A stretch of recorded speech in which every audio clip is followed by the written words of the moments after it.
What's wrong with him? Buddy, it's just me. The morning my husband kissed my forehead and whispered, "Drive safely, sweetheart," I smiled, grabbed my purse, and walked toward the front door like it was any ordinary Tuesday. Buddy, our golden retriever, followed beside me the way he always did. Then he suddenly stopped. Instead of wagging his tail, he stared directly at my husband. A low growl escaped his throat, deep and unfamiliar, a sound I had never heard him make in What's 8 wrong with years. him? Buddy, David it's just laughed. me. What's gotten into him? I laughed too. I didn't know yet that laughter would be the last easy thing between us for a long time. 20 minutes later, I drove back home because I'd forgotten my wallet on the kitchen counter. The house was completely silent. While searching for my keys in David's office, I opened a drawer I never touched. Inside sat a thick envelope, a life insurance policy. $2 million. The insured person was me. The only beneficiary was my husband. I noticed the signature date, 3 weeks ago. That night, I overheard David whisper into his phone, "Once she's gone, everything becomes mine." If you've ever had a moment where the person you trusted most became a stranger in an instant, stay with me, because what happened next changed everything I thought I knew about my marriage, my family, and myself. If this story keeps you on the edge of your seat, tell us in the comments, when did you first realize David couldn't be trusted?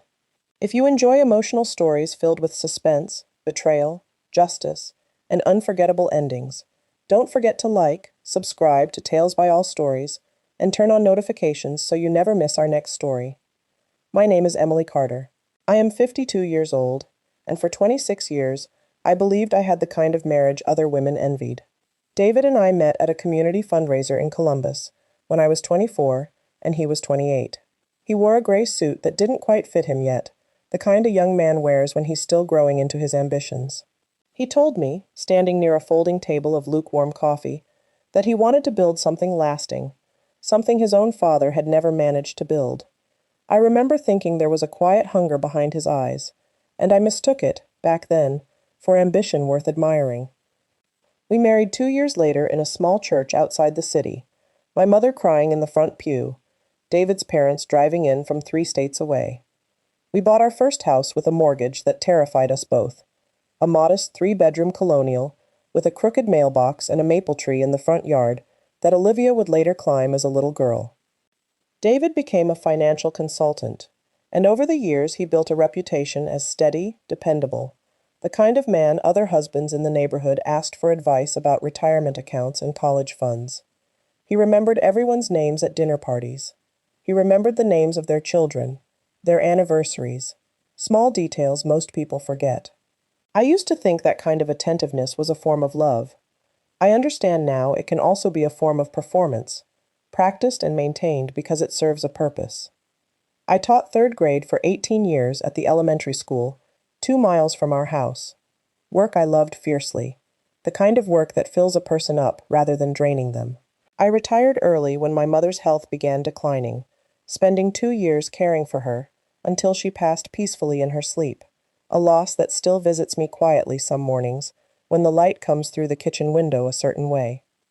Our daughter Olivia grew into a smart, steady young woman, the kind of daughter who calls just to check in, who remembers small things about your week and asks about them later. She became a registered nurse, drawn, she once told me, to work where she could actually see the difference she made in someone's life by the end of a shift. She moved into her own apartment across town after nursing school, close enough that we saw each other weekly, far enough that she had built an independent life I was proud of. From the outside, everything about our life looked settled, comfortable. The kind of marriage people point to and say, that's what it's supposed to look like after 26 years. David was charming at dinner parties, complimenting my cooking in front of guests, holding doors, sending flowers on anniversaries, and not just the big ones. He surprised me most years with something small and thoughtful on ordinary Tuesdays, a bouquet of daisies because I'd once mentioned, years earlier, that they were my favorite. I used to tell my friends I was lucky. I believed it completely. But charm, I would learn, is not the same thing as honesty. And a marriage can look flawless from the outside, while something entirely different is quietly unfolding underneath it, hidden in drawers, and locked phones and late-night calls taken behind closed doors. Buddy came into our lives 4 years ago, a rescue from a shelter 2 counties over, found tied to a fence post as a stray, with no collar and no history anyone could tell us. He was gentle from the very first day, patient with children at the park, careful around elderly neighbors on our walks, the kind of dog who somehow always knew when someone in a room was sad, and would rest his head quietly against their knee until they felt less alone. He slept at the foot of our bed every night for 4 years. He greeted David at the door every single evening with the same excited, unwavering energy he'd had as a puppy, tail sweeping wide arcs across the hallway floor. Until the week, everything changed. It started small enough that I barely noticed at first. A missed dinner David didn't quite explain. A phone he began carrying into the bathroom when it rang late at night. A new passcode on a laptop that used to sit open on the kitchen counter, its screen visible to anyone passing through. I told myself it was stress from work. Financial consultants carry a great deal of pressure, I reminded myself, especially with markets as unpredictable as they'd been that year. I told myself I was imagining things, the way we all tell ourselves comforting stories when the alternative feels too large to face. I had no idea that the true beginning of this story wasn't a missed dinner or a locked phone. It was a dog who refused, one ordinary Tuesday morning, to wag his tail at the man he had loved unconditionally for 4 years. Looking back, I can see now how carefully David had always managed the small details of our life together. The anniversary reminders set on his phone months in advance, the way he always seemed to know exactly what to say when a neighbor mentioned a hardship, the way he never once raised his voice in front of guests even when I knew, privately, that something had frustrated him earlier that day. I used to admire that kind of control. I called it patience. I called it maturity. I never once considered that a man capable of managing every visible detail of his life so carefully might also be capable of managing the details he never wanted anyone to see at all. Our neighborhood held an annual summer block party every August, and David was always the one who organized the sign-up sheet, who remembered to bring extra folding chairs for the Hendersons 2 doors down, who made sure old Mr. Palmer, recently widowed, had someone to sit with at the picnic tables. People genuinely loved him. I loved him. That is perhaps the hardest part of this story to tell, even now. Nothing about loving him was ever difficult. The difficulty came only afterward, in trying to understand how someone so careful with everyone else's comfort could be so carelessly cruel with mine. The growling on that Tuesday morning wasn't an isolated moment. Looking back now, with the clarity that only comes afterward, I can trace the change to nearly 3 weeks earlier, though at the time I dismissed each sign as nothing more than a dog having an off day. It began with David's chair. Buddy had always slept beside it in the evenings, while David reviewed client files after dinner, resting his chin against David's slipper, content simply to be near him. One night, without warning, Buddy simply refused to come near it. He curled up instead in the far corner of the living room near the bookshelf, watching David from a careful distance, ears low, body tense in a way I'd never seen from him. "Maybe he's just tired," David said, not looking up from his laptop screen. A few days later, Buddy wouldn't take a treat from David's hand, something he had done eagerly every single day since we brought him home, his soft mouth always gentle against David's fingers. This time he sniffed the treat, backed away 3 full steps, and walked instead to me, pressing his body firmly against my leg, the way he did during thunderstorms, when the low rumble of distant thunder used to send him seeking comfort. "He's probably just under the weather," I told myself out loud in the kitchen, as if saying it firmly enough might make it true. Then came the barking. Not the joyful, excited barking Buddy gave when the mail carrier's truck rounded the corner, but something lower and sharper, aimed directly at David whenever he entered a room too quickly or raised his voice even slightly on the phone. Twice that week, I had to call Buddy back by name and hold his collar gently to calm him, feeling the tension running through his body like a current. Olivia noticed it too. During a Sunday dinner she'd driven over for after a long hospital shift. "Mom, has Buddy always acted like that around Dad?" she asked quietly, watching Buddy retreat to the far side of the dining room the moment David sat down at the head of the table. I laughed it off, though something in my chest tightened as I said it. "He's probably just picking up on stress. Your father's been working long hours lately. But dogs don't fabricate stress from nothing. I know that now, though I didn't yet. Buddy wasn't reacting to David's schedule or the ordinary pressures of his work. He was reacting to something underneath it, something I couldn't see clearly yet, but that Buddy somehow already sensed, the way animals sense a change in weather long before the sky gives any visible sign of it. Animals notice shifts in us long before we're willing to admit them to ourselves. A change in scent when someone is anxious, a change in tone when someone is lying, a change in the rhythm of a person's breathing when guilt sits heavy in their chest. I didn't understand any of that yet, not really. I only understood that my dog, who had never once shown fear of my husband in 4 years, had started watching him the way you watch a stranger standing too close behind you in a parking lot at night. That Tuesday morning, when Buddy growled low at the front door and refused to wag his tail, it wasn't the beginning of his suspicion. It was simply the moment his suspicion finally became loud enough for me to hear it clearly. I remember one particular evening during those 3 weeks, sitting on the back porch with a cup of tea, while David worked in his office upstairs. Buddy lay beside me, his head on my knee, perfectly calm, perfectly content, the same dog he had always been. The moment David's footsteps sounded on the stairs heading toward the kitchen, Buddy's entire body changed. His ears lifted, his breathing quickened. He rose slowly to his feet and positioned himself just slightly in front of me, facing the door, waiting. David never noticed any of this, or if he did, he never mentioned it. He simply walked past us toward the refrigerator, poured himself a glass of water, and returned upstairs without a word, entirely unaware that a dog who had once greeted him with unrestrained joy now watched his every movement with quiet, careful suspicion. I sat there afterward for a long time, running my hand along Buddy's back, wondering what exactly he knew that I did not yet. I want to walk you through exactly what happened when I went back for my wallet that morning, because every detail of it is burned into my memory with a clarity I wish I didn't have. The house felt different the moment I stepped back inside. Not louder or darker, just different. The way a room feels different when some quiet, protective part of you already knows something is wrong before you have any proof of it at all. My wallet wasn't on the kitchen counter where I usually left it each night. I checked the living room end table, then the small drawer in the hallway, then finally David's home office, a room I rarely entered because he preferred to keep his client paperwork private, and I had always respected that boundary without question. I told myself I was only glancing around quickly for my wallet. I told myself I wasn't snooping through his things. But when I opened the second drawer of his desk, looking for nothing in particular, I saw a thick manila envelope tucked beneath a stack of tax documents from the previous year. My name was printed neatly across the front in David's careful, upright handwriting, the same handwriting he'd used to sign our wedding certificate 26 years earlier. I should have left it there and walked away. Some quiet, protective part of me knew that even then, but my hands opened it before my mind caught up with what I was doing. Inside was a life insurance policy from a company I didn't recognize, one we had never used before for our existing coverage. The policy amount was $2 million. My full legal name, Emily Ann Carter, was listed as the insured. David Carter was listed as the sole beneficiary, the only name on the entire document besides my own.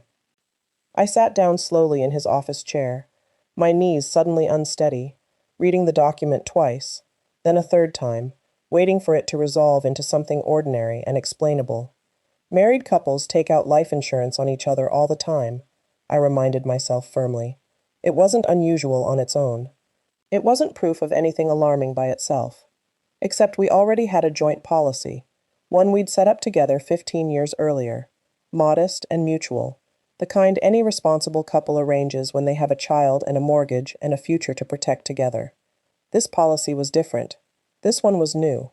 It had been signed only 3 weeks earlier, and I had never once been told about it, never asked to review it, never included in a single conversation about its existence. A policy on my life, arranged entirely without my knowledge, for an amount more than 10 times our combined retirement savings.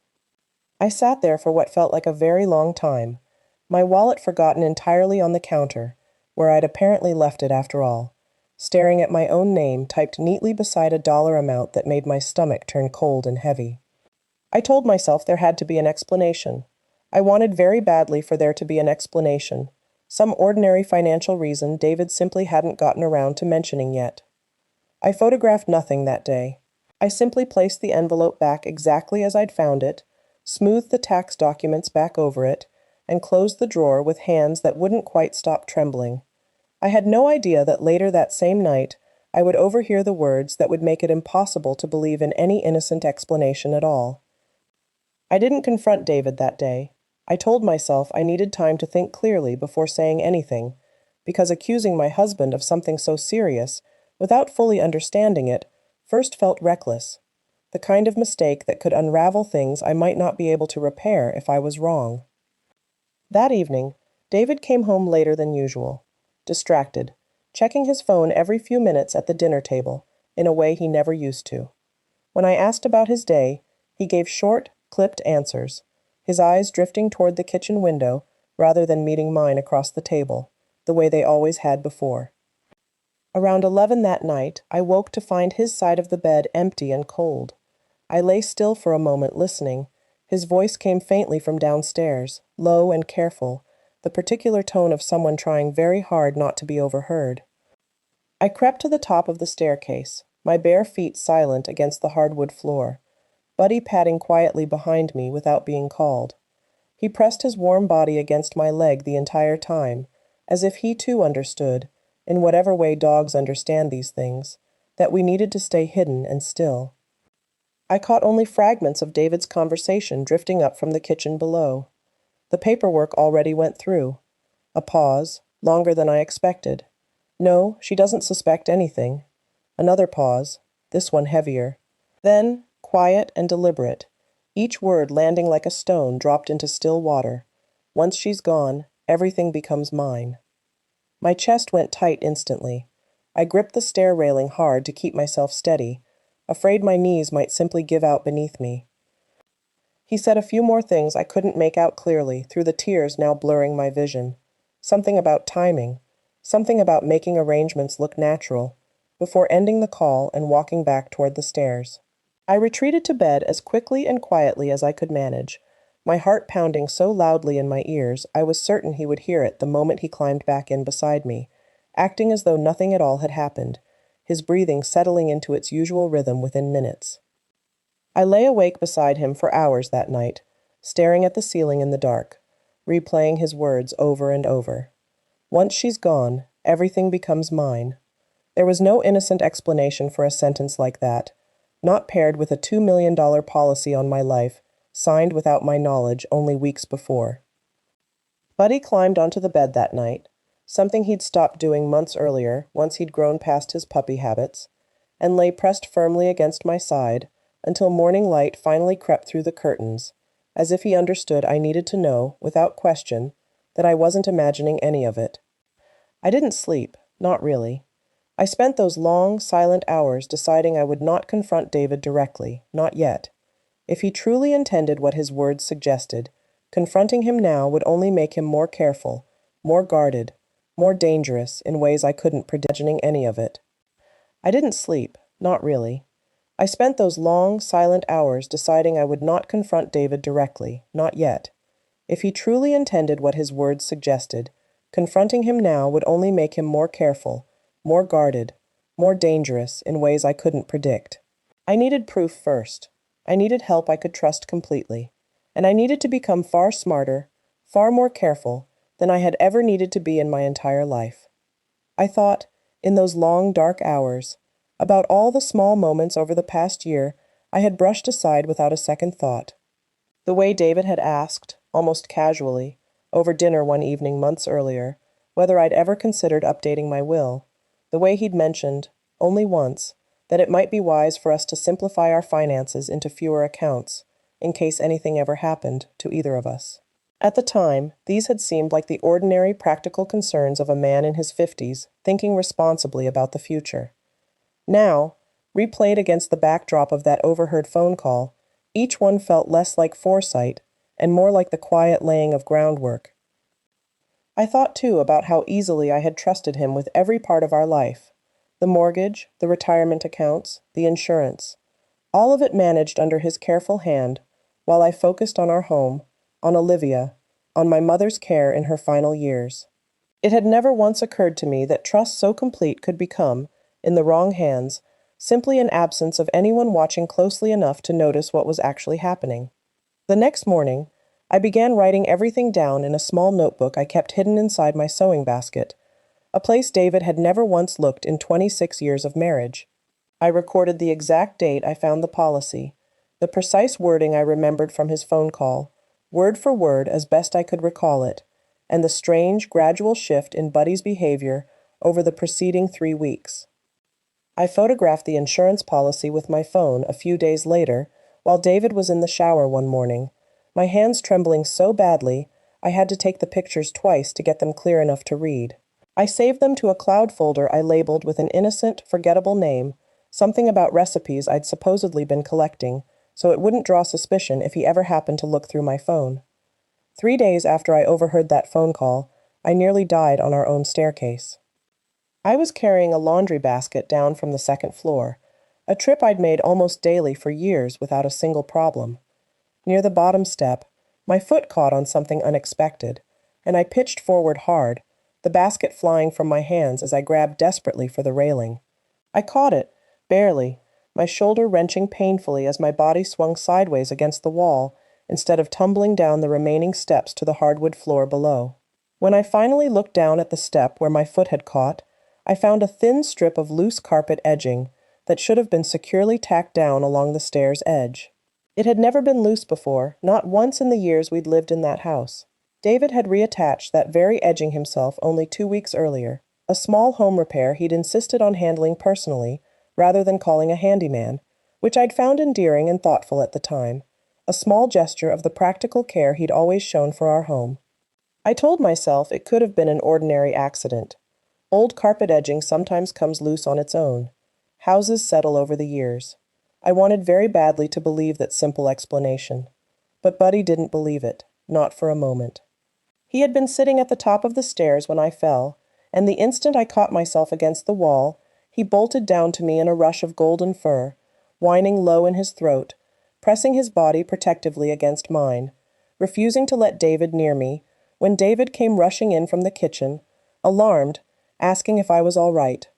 David reached toward me, and Buddy stepped directly between us, a low growl rumbling deep in his chest, teeth not bared but clearly present, a warning David seemed to understand instantly, because he stopped moving altogether, hands raised slightly at his sides, an odd, unreadable expression crossing his face for just a moment before he carefully masked it with concern. "Are you all right, sweetheart?" he asked, his voice gentle and warm, his eyes strangely unreadable above that gentleness. I told him I was fine. I told him I must have simply missed a step in my hurry. That night, once he'd fallen asleep beside me, I wrote in my notebook by the dim glow of my phone, in careful, deliberate handwriting. I do not believe this was an accident. I photographed the loose carpet, edging before he could repair it again, along with the deep bruise already forming along my shoulder, and noted the exact time the fall had happened. I decided then, lying awake in the dark once more, that I could no longer carry this weight entirely alone. I needed someone I trusted completely, someone whose steadiness I had relied on my entire adult life. I needed my daughter. I called Olivia the following afternoon and asked her to meet me at a small coffee shop across town, somewhere quiet and out of the way, somewhere David would never think to look for us on an ordinary Tuesday. She arrived still in her nursing scrubs, clearly having rushed straight from the hospital during her lunch break, and the moment she saw my face across the small table, her own expression shifted instantly from casual to fully alert. "Mom, what's wrong? You sounded strange on the phone." I told her everything, laying it all out in the order it had happened, the policy, the phone call I'd overheard, the staircase and the loose carpet edging. I showed her the photographs saved on my phone, my hands shaking again as I scrolled through them one by one. Olivia's face went pale, then hardened into something focused and determined, an expression I recognized immediately from watching her work through difficult decisions her entire life.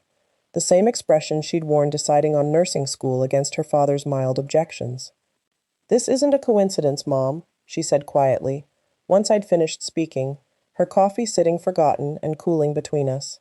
$2 million. A policy you never signed, and then you nearly fall down the stairs 3 days later? That's not paranoia. That's a pattern, and patterns like that don't happen by accident. Hearing her say it aloud, plainly, and without a single moment of hesitation, steadied something deep inside me that had been shaking for days. I had spent so long questioning my own judgment, wondering if grief or stress or simple exhaustion was making me imagine danger where there wasn't any. Olivia's clear-eyed, immediate response reminded me firmly that I hadn't been imagining a single part of this. Over the following 2 weeks, Olivia began quietly gathering information of her own, careful never to raise suspicion during the family dinners we still attended together. She used connections through her hospital to confirm that no workplace accident report had ever been filed for an injury David had once mentioned months earlier, an injury he'd used at the time to explain a strange gap in his work schedule that Olivia had noticed while helping me organize old paperwork one weekend. She also discovered, through a family friend who worked at a local branch of our bank, that David had recently opened a separate account neither Olivia nor I had ever known existed, one that had received several unusually large transfers over the preceding 4 months, sums far beyond what his regular salary could explain. "Mom, I don't think this is just about money he's hiding from you," Olivia said quietly during one of our secret afternoon meetings, glancing around the coffee shop out of habit now. "I think he's preparing for something bigger. And I think you need to talk to someone who can actually investigate this properly, not just keep documenting things privately in a notebook, as important as that's been." She was right, and some part of me had known it for days already. Documentation alone wouldn't protect me if David's intentions were as serious as the evidence suggested. I needed someone with real authority and real experience, someone who could see the full shape of what was happening before it became too late to stop. Olivia found the name through a coworker whose sister had gone through a frightening domestic situation the previous year, a name that meant absolutely nothing to me yet, but would become central to everything that followed. Detective Michael Reynolds. Before I called him, Olivia sat with me at her small kitchen table and helped me organize the notebook into something more useful than my frightened, scattered handwriting had managed on its own. She created a simple timeline on a legal pad, dates on one side, events on the other, everything cross-referenced with the photographs I'd saved. "If you're going to hand this to someone," she said gently, "let's make sure it tells the story clearly, so no one can dismiss it as just a worried wife imagining things." Watching my daughter, barely 26 herself, take charge of protecting her own mother with such calm precision was one of the few moments of genuine pride I felt during those frightening weeks. I made the call the next morning from Olivia's apartment, my voice barely holding steady, my notebook open on the table in front of me, Buddy resting his head heavily across my feet, as if bracing himself alongside me for whatever came next. Detective Michael Reynolds met me not at the police station, but at Olivia's apartment, at her insistence, so that David would have no reason to suspect anything unusual about my afternoon. He was a calm, steady man in his mid-40s, gray already threading through his dark hair at the temples, the kind of quiet presence that made a room feel more orderly simply by his being in it. He listened without interrupting as I laid out everything in order: the policy, the phone call, the staircase, the strange new bank account Olivia had uncovered through her contact. He took careful, unhurried notes, occasionally asking clarifying questions in a measured tone that helped steady the anxious rhythm of my own voice as I spoke. "You did the right thing bringing this to us, Mrs. Carter," he said finally, closing his notebook. "What you're describing is genuinely concerning, but I want to be honest with you from the start. Right now, we have strong suspicion and meaningful circumstantial evidence. We don't yet have proof of clear intent that would hold up in court. If we move too quickly, before we've built a complete case, we risk alerting him before we have what we truly need to protect you and hold him accountable." He explained, gently but plainly, that cases like this required patience most people found agonizing. Overwhelming evidence, not simply strong suspicion, was ultimately what would protect me if this ever reached a courtroom. He asked me to continue my normal routine exactly as before, documenting everything carefully, but to avoid any behavior that might suggest to David that I suspected what he might be planning. "Continue exactly as you have been," Reynolds said, meeting my eyes steadily. "Let him believe nothing has changed at home. That's how we build a real, solid case, instead of a fragile one that falls apart under pressure."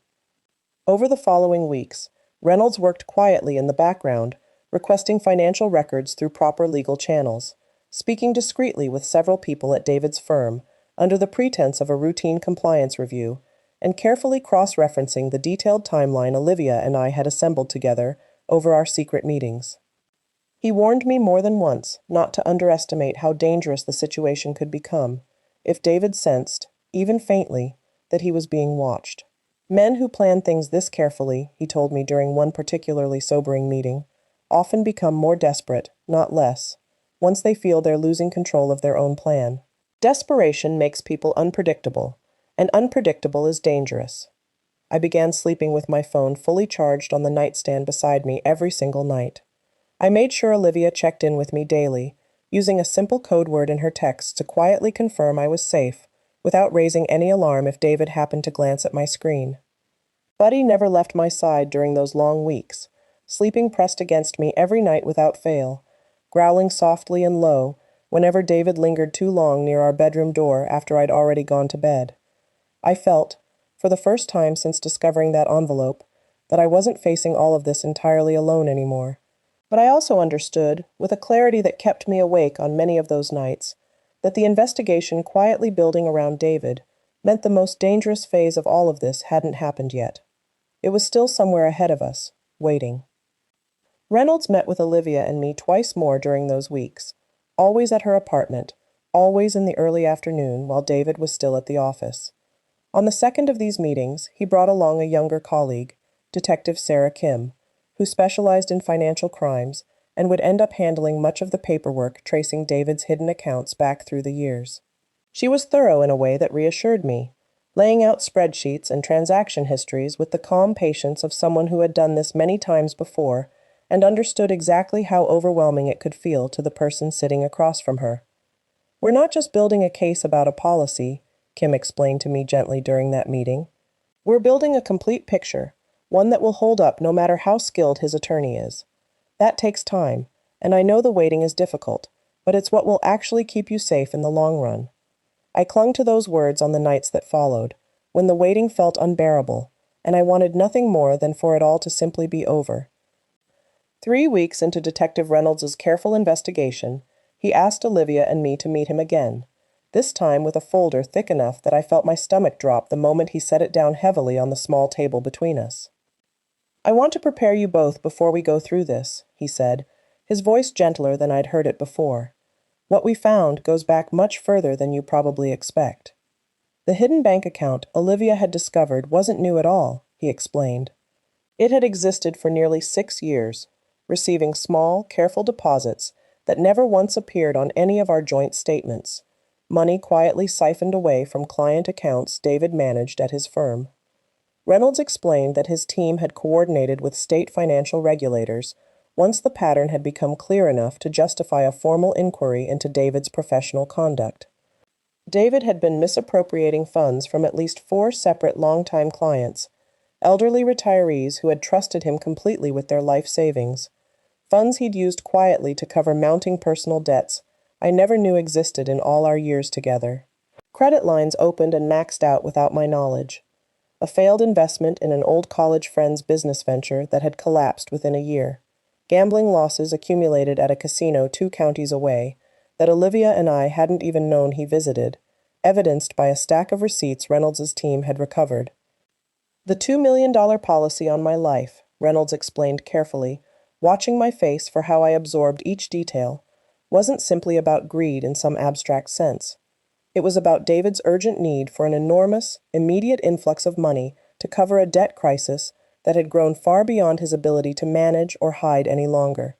My life, insured heavily and entirely without my knowledge, had quietly become his exit strategy from a financial collapse of his own making. "I know this is very difficult to hear," Reynolds said quietly, watching my face carefully across the table. It was more than merely difficult.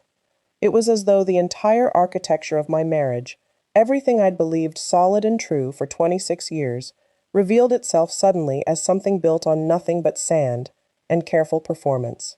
Every reassurance David had ever given me about our finances, every calm and confident explanation for a late credit card statement or an unexpected withdrawal, had been a practiced, deliberate deception, rehearsed until it sounded effortless. Olivia reached for my hand across the table, her own eyes glistening but her voice steady. Mom, none of this is because of anything you did wrong. I need you to hear that clearly, and to actually believe it. I nodded, though it took me a long moment before I trusted my own voice enough to speak again.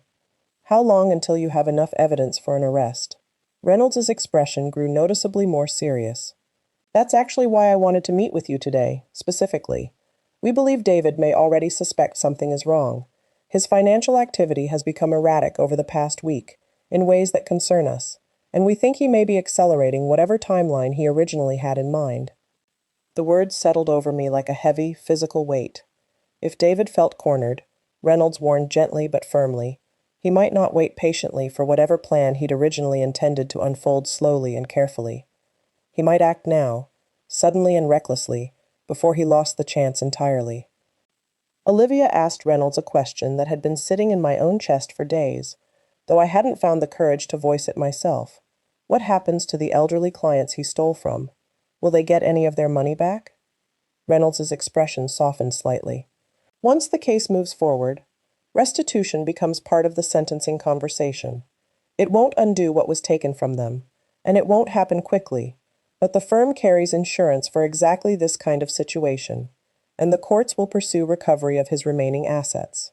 It's not a complete answer, but it's not nothing either. I thought of the clients themselves then, people I had never met but who had trusted David with the same steady confidence I once had, people in their 70s and 80s who had worked their entire lives to build the savings he'd quietly taken from them. In some strange way, learning about them made my own situation feel less isolating.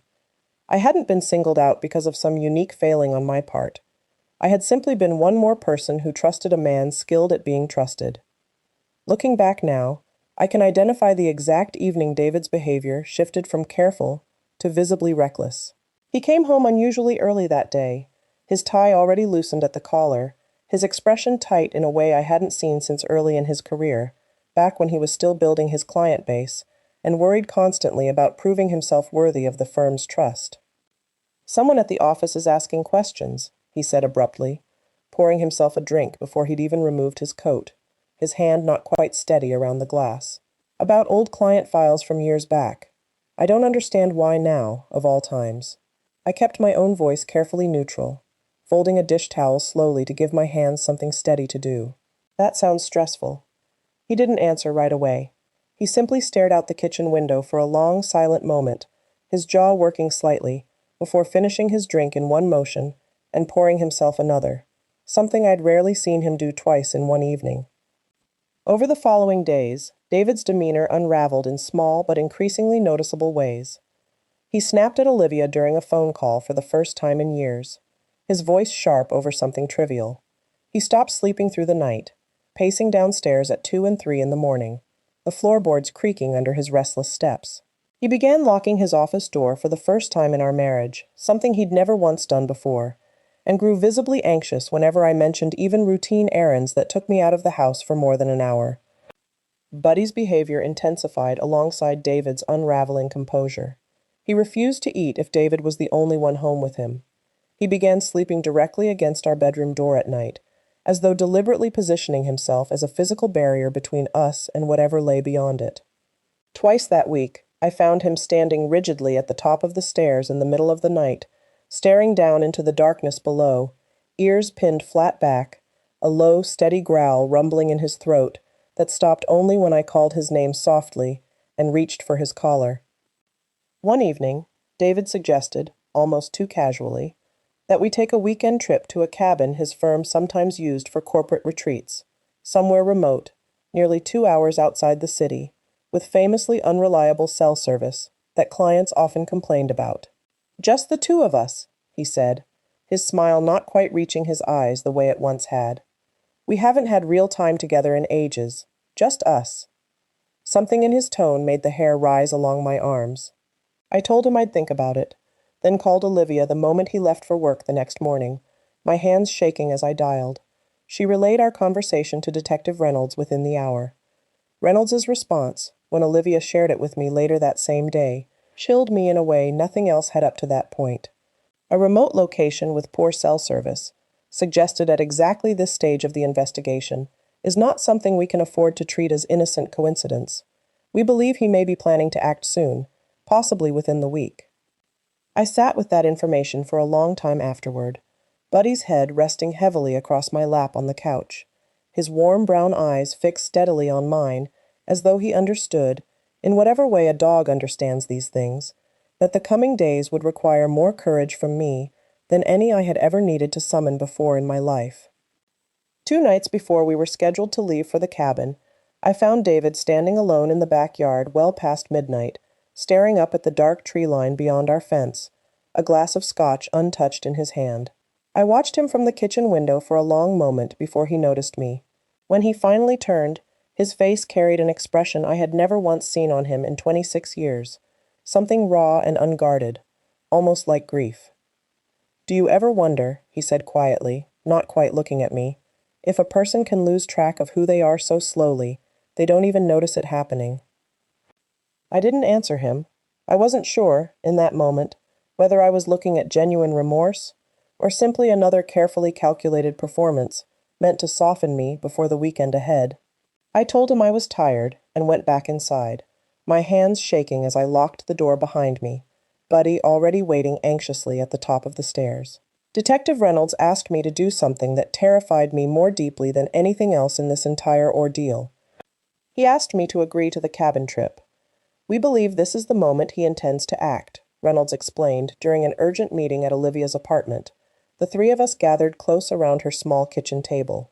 "If we're right, and if we prepare properly and carefully, this also gives us the strongest possible opportunity to catch him with clear, undeniable evidence, rather than continuing to wait and hope he makes another mistake we might not catch in time." I asked him, my voice barely holding steady, whether there was any real way to keep me genuinely safe if I agreed to go through with it. "We won't let you go there without full protection," he assured me firmly, meeting my eyes directly. "But I need to be completely honest with you, Emily. There is real risk involved in this. You have every right to decline, and if you do, we will continue building our case through other means, slower though they may be. This decision is entirely yours to make." I thought of the staircase and the loose carpet edging that had nearly sent me tumbling to serious, possibly fatal injury. I thought of the $2 million policy sitting quietly in a drawer with my name typed neatly beside it, and I thought of Buddy, who had known, before any of us, that something had gone deeply wrong beneath the surface of our quiet, ordinary life. I agreed. Over the following 2 days, Reynolds' team worked carefully and methodically to prepare every detail. Unmarked vehicles would follow at a careful, discreet distance along the route. A small tracking device would be placed inconspicuously in the lining of my overnight bag. Officers already familiar with the cabin's remote location would position themselves nearby well before David and I even arrived, coordinating quietly with local county authorities who knew the surrounding terrain intimately. Olivia insisted on staying at a small hotel close enough to reach the area quickly if anything went wrong, despite Reynolds' gentle suggestion that she remain further away for her own safety and peace of mind. "She's my mother," Olivia told him firmly, her arms crossed, her jaw set in a way that reminded me powerfully of my own mother. "I am not staying 2 hours away, not knowing what's happening to her. That isn't negotiable."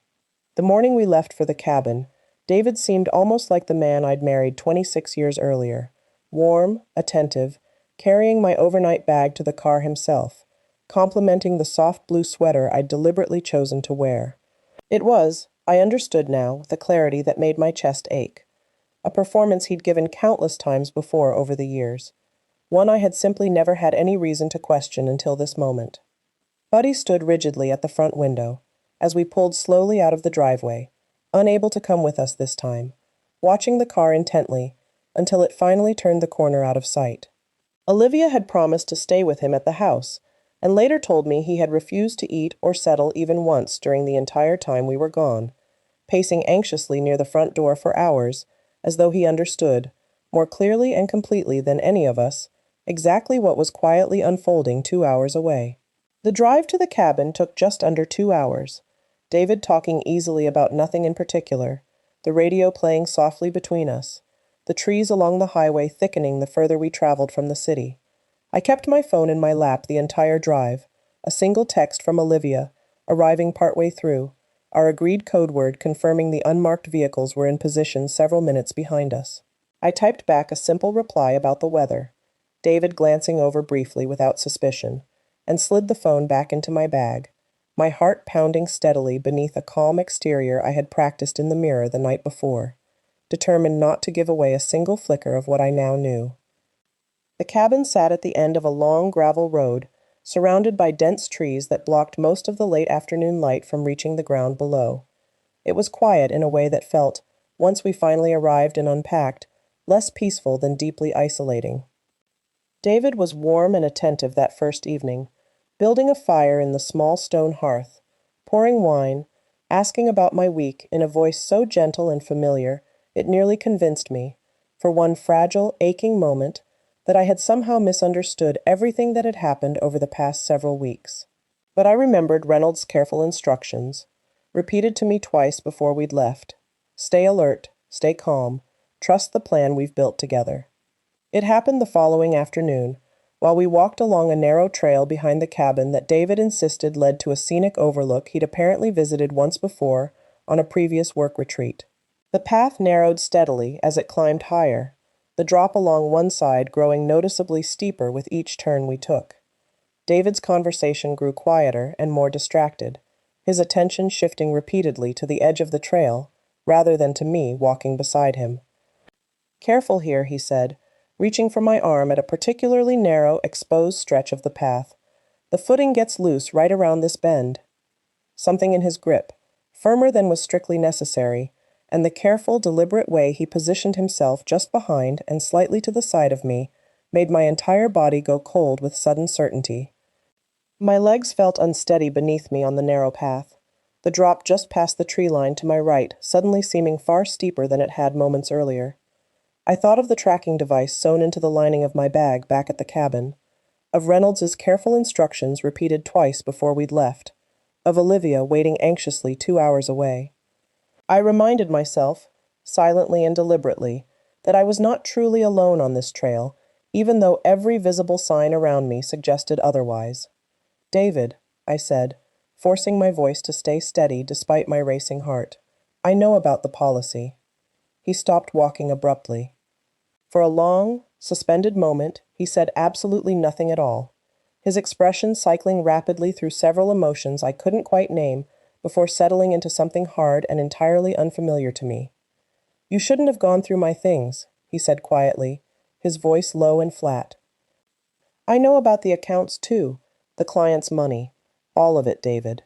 His hand tightened sharply around my arm, and for the first time in 26 years of marriage, I felt genuine physical fear of the man standing beside me on that narrow trail. "It doesn't have to happen this way, Emily. If you'd just—" Before he could finish that sentence, 3 figures emerged suddenly from the tree line just ahead of us, Detective Reynolds among them, his voice carrying clearly and firmly across the narrow trail. "David Carter, step away from her right now, hands where we can see them." David's grip loosened instantly in shock, giving me just enough space to pull free and stumble forward toward Reynolds and the officers flanking him on either side. David's face cycled rapidly through disbelief, then raw panic, then something close to complete defeat, as he realized, all at once, that every careful plan he'd built so patiently over months had been watched and documented from the very beginning. He was placed under arrest, right there at the edge of that trail, the scenic overlook he'd once described so casually, now simply the place where 26 years of careful, quiet deception finally ended for good. I don't remember the walk back down to the cabin clearly at all. I remember only Olivia's voice on the phone moments later, breaking with pure relief, and somewhere behind that memory, the imagined sound of Buddy finally settling down to sleep, 2 hours away, as though he too had felt the danger finally lift from our house all at once. The trial took place nearly 10 months later, longer than I had expected or prepared myself for, filled with detailed financial records, careful witness testimony from David's former clients, and the methodical presentation of evidence Detective Reynolds and his team had built with such patience over the preceding year. I testified for nearly 2 full days on the stand.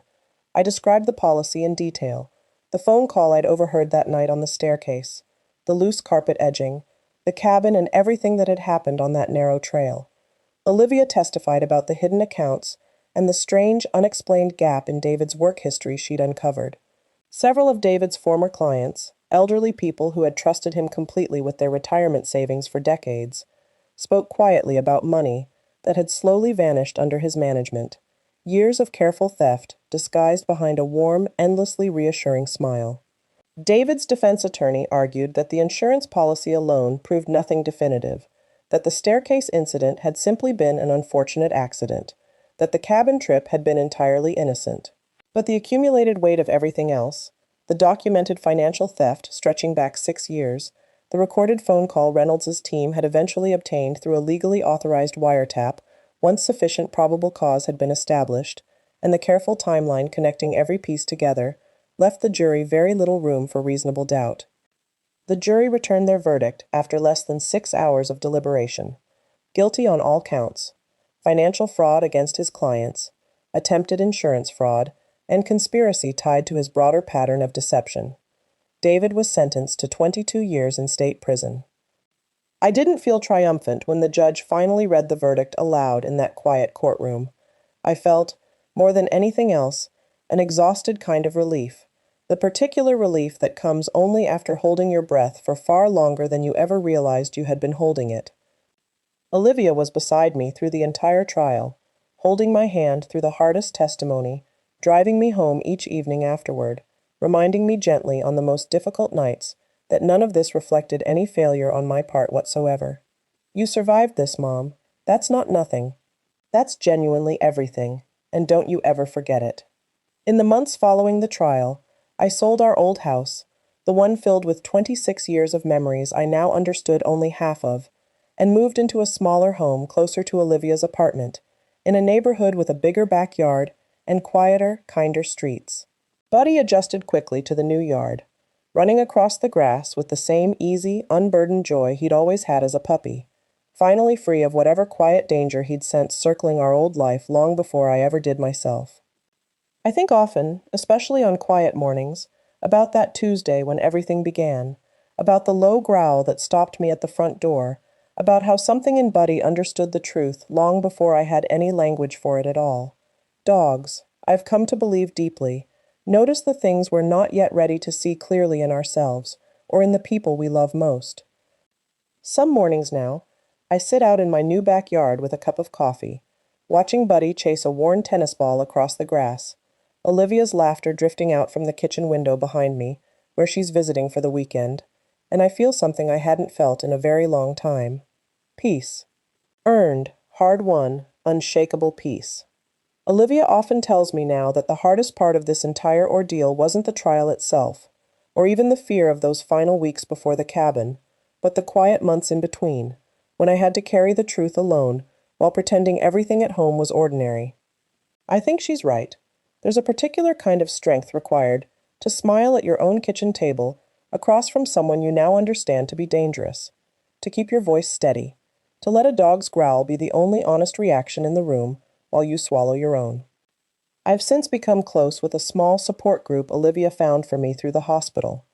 Women who've lived through their own versions of discovering a spouse was never quite who they claimed to be. We don't dwell on the details every time we meet.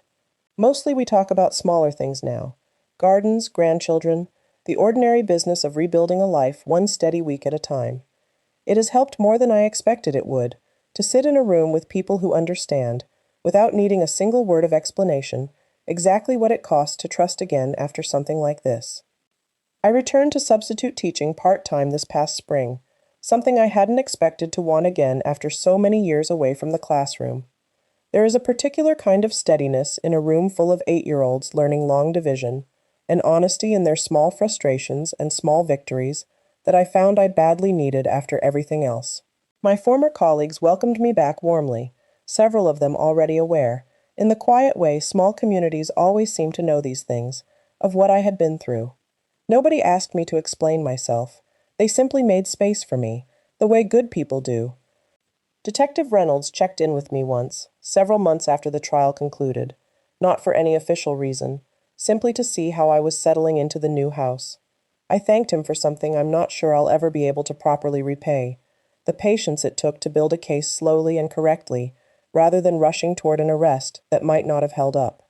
He told me, before he left that afternoon, that Buddy's instincts had been remarkable, that in all his years of investigating cases like mine, he'd rarely seen an animal read a situation so accurately, so far ahead of the people around him. I told him I believed it completely, and that I intended to spoil that dog for the rest of his good, long life. And for the first time in many months, I smile without having to force it even a little. If this story kept you on the edge of your seat, tell us in the comments, when did you first realize David couldn't be trusted? If you enjoy emotional stories filled with suspense, betrayal, justice, and unforgettable endings, don't forget to like, subscribe to Tales by All Stories, and turn on notifications so you never miss our next story.